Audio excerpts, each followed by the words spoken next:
दोस्तों, आज का विश्लेषण भारत की पोजीशन और अहमियत पर है।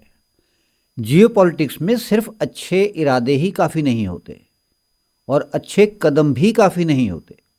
असली फ़र्क डालती है टाइमिंग। और आज साउथ एशिया की राजनीति में जो बदलाव दिख रहा है वह किसी स्पीच या समिट की वजह से नहीं, बल्कि एक युद्ध की वजह से है।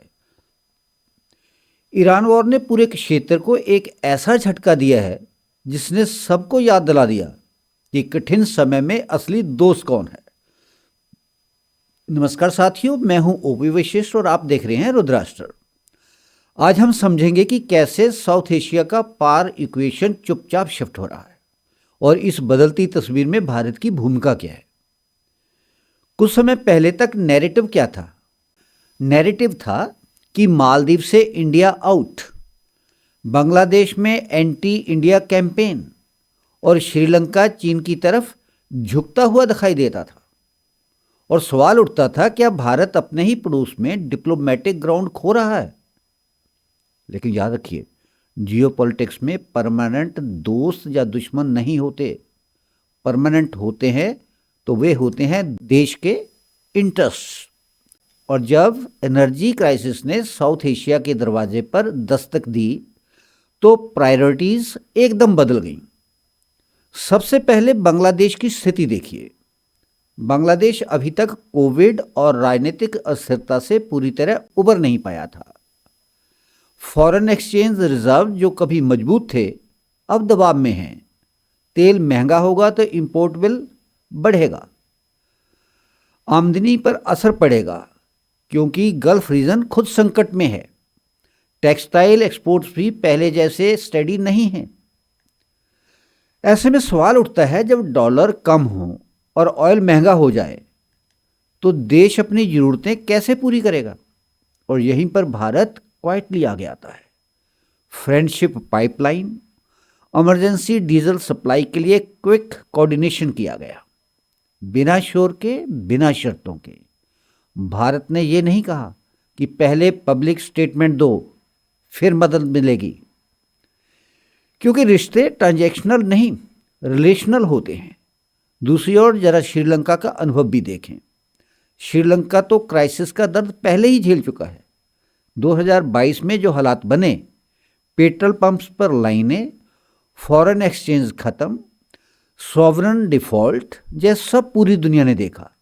उस समय भारत ने $4 बिलियन की क्रेडिट लाइन दी थी। आज भी लंका आईओसी, जो कि इंडियन ऑयल की सब्सिडरी है, श्रीलंका के लिए फ्यूल डिस्ट्रीब्यूशन में अहम भूमिका निभा रही है। जब ग्लोबल सप्लाई रूट्स अनसर्टेन हों तब रीजनल कोऑपरेशन ही सबसे बड़ा इंश्योरेंस होता है। Colombo port, transshipment hub, connectivity projects, ये सिर्फ इंफ्रास्ट्रक्चर नहीं, स्ट्रेटेजिक लाइफलाइंस हैं। वहीं मालदीव का आर्थिक सच समझिए। मालदीव की इकॉनमी टूरिज्म पर टिकी है। फ्लाइट्स कैंसिल होती हैं तो रेवेन्यू गिरता है। ऑयल इंपोर्ट पर 100% डिपेंडेंस है इस देश की। डेट बर्डन पहले से भारी है, जिसमें चीन की बड़ी हिस्सेदारी है।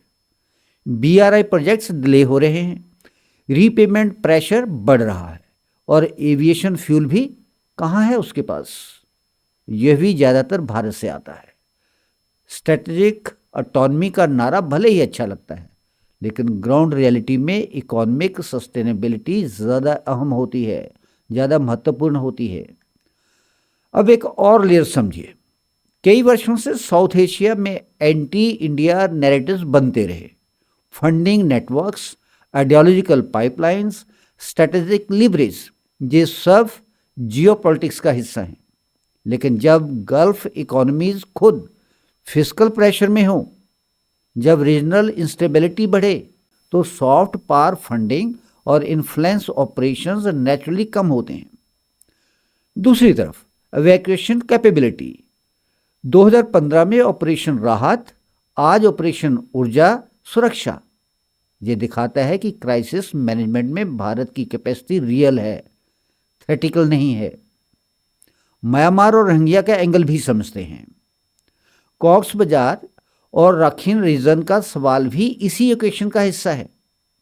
म्यांमार में मिलिट्री जुंटा पूरे देश को कंट्रोल नहीं करती। आरकान आर्मी ग्राउंड रियलिटी का हिस्सा है। Bharat Kaladan multi modal project और स्पेपोर्ट के जरिए कनेक्टिविटी बिल्ड कर रहा है। नॉर्थ ईस्ट इंडिया की access, bay of Bengal outreach, यह लॉन्ग टर्म स्ट्रेटेजिक विजन है। अगर बांग्लादेश रोहिंग्या बर्डन से राहत चाहता है तो ग्राउंड लेवल कोऑर्डिनेशन में भारत की भूमिका फिर अहम हो जाती है। यूक्रेन और ईरान वॉर, इन दोनों ने एक बात साफ कर दी, पोस्ट 1991 वर्ल्ड ऑर्डर जितना प्रेडिक्टेबल माना जाता था उतना अब नहीं है। यूएस सिक्योरिटी अम्ब्रेला हर जगह अब इफेक्टिव नहीं है। चाइना फाइनेंसिंग देता है लेकिन डेट डायनामिक्स अलग कहानी कहते हैं। ऐसे में रीजन को समझ में आ रहा है कि moderate reliable near by partner ज़्यादा व्यवहारिक होता है। भारत कोई लाउड क्लेम नहीं कर रहा, ना विक्ट्री लैप ले रहा है, बस कंसिस्टेंट पॉलिसी और टाइमली सपोर्ट दे रहा है।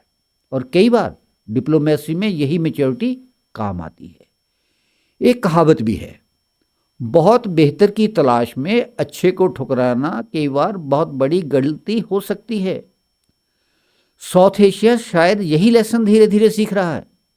इंडिया परफेक्ट नहीं है लेकिन प्रेडिक्टेबल है, रिलायबल है और जियोग्राफिकली परमानेंट है।